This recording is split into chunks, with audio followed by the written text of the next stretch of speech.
what is the public perception of the Liberal Party? It seems like there's something new every single day. The next page of our history is up to us to write it. It's up to us to keep talking to Quebecers, demonstrate the alternative to this very bad government. For those who want to get rid of the CAQ and don't want a referendum. But you have the ongoing inquiry. Now you have Madame Rizki out. There's questions about your leadership. I mean, we're less than a year out from the election. What gives voters confidence in this party and its cleanliness, so to speak? We've been doing great work since the last 5 months, recruiting. We're in a much better shape than we were 5 months ago. This is a challenge for us, but we're going to move forward. We're going to win the election. Remember when I say in a year from now. That was Pablo Rodriguez in his press conference a little earlier today. Rudy Husny is a former advisor in the Harper government and a political analyst, and he's going to be joining us in just a second. But first, prepare for the upcoming winter with a Can-Air heat pump or furnace from Guaranteed Industries, 514-342-3400. Your air conditioning professionals since 1957. Rudy, thank you so much for joining us. My pleasure.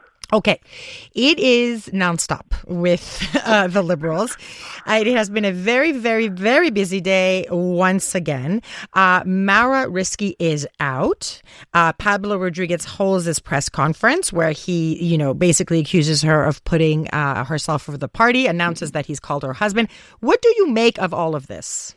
I'm seriously thinking, is he going to make it until Christmas? Because every day there's a new information. Today it was about text message about the fact that two people basically said, if you give $500 to the Quebec Liberal Party and to Pablo Rodriguez, maybe your business will have government contracts, which was very, very damaging. But it's not only the only news. Just yesterday we had another new revelation about the fact that a lot of MPs in Ottawa, but also political staff, donated to his campaign. So all I'm saying is that every day is just a bad narrative for the Liberals. They cannot go on the offensive. They are obviously neutralized.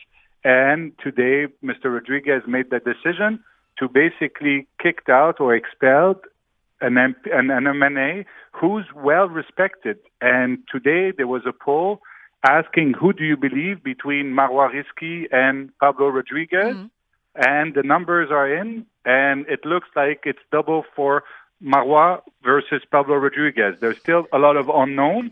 There's more than 40% of people who still don't know who to believe, but when you look at the polls, it looks like the people favor more Marois Risky than Pablo Rodriguez. So it's very difficult for Pablo Rodriguez. He has a lot of challenges, but also we don't know what happened, and it looks like he's basically kicking out the whistleblower and rehiring the staff that was dismissed by Marois Risky. So it begs a lot of questions. Why is he rehiring her, and why is he basically firing Marois Risky? Who is a star of the party, right? And not so long ago, Marois Risky. I mean, this was someone everyone had the eyes on. Everyone was following her.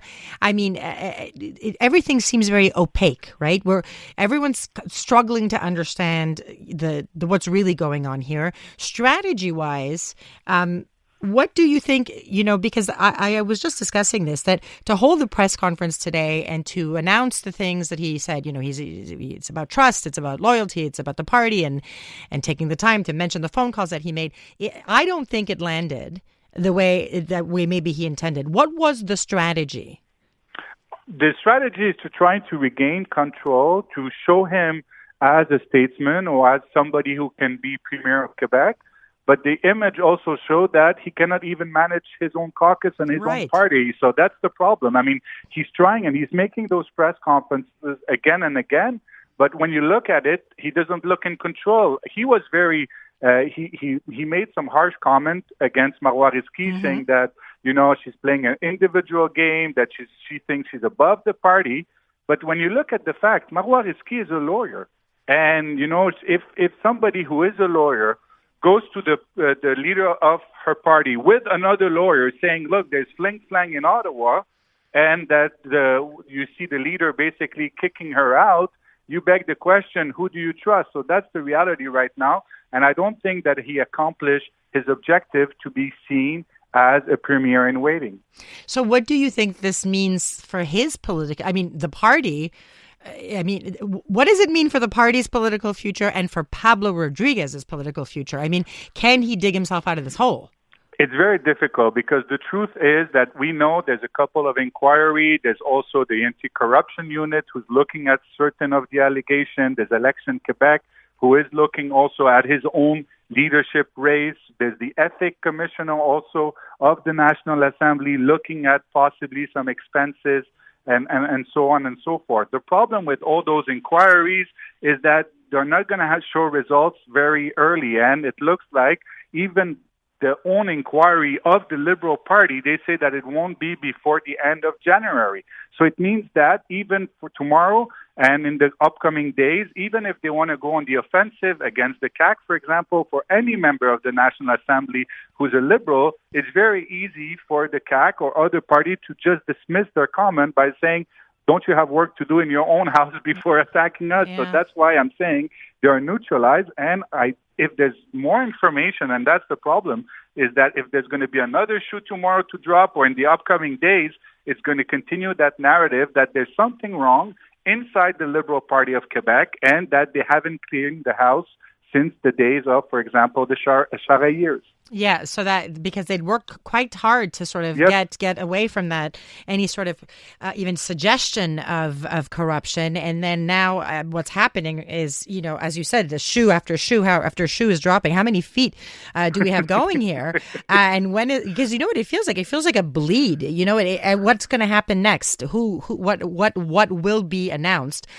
We have time to discuss Marc Miller, who no sooner is he back than he's in trouble with Legault. Yes. I mean, it's unbelievable. It's your first day as heritage minister, responsible of official languages. This is the basic question. Any first day minister of official languages is going to be asked, do you think there's a decline in French in Quebec? And you have to answer yes. And what did he do? He said, I'm tired of that debate. So can you imagine having a minister that his portfolio is official languages and he says that he's sick of it and he doesn't want to talk about it. So it's unbelievable that the first day that he's back at work as a minister, he has to himself have this controversy.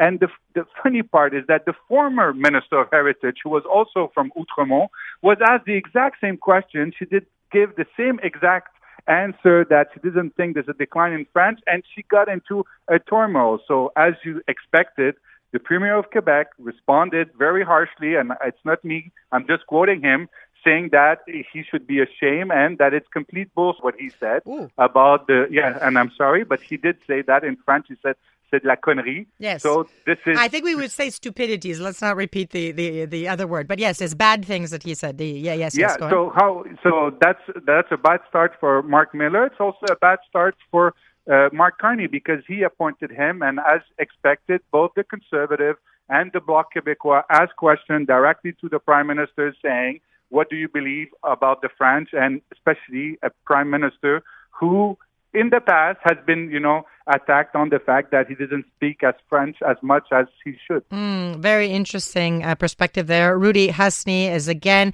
former advisor to the Harper government and political analyst. Excuse me. Thank you so much for taking the time. My pleasure. Thank you. iHeartRadio is throwing it back. 2010s, the decade. To the days of huge hits and unforgettable anthems. A non-stop stream of the biggest and best. Drake, Rihanna, Beyonce, Katy, Gaga, The Weeknd, and more. All your decade-defining favorites, all in one place. Hi, it's Katy Perry. Hey, it's Bruno Mars. This is Kesha. Find 2010's The Decade on the free iHeartRadio app. Preset the station so it's always one tap away.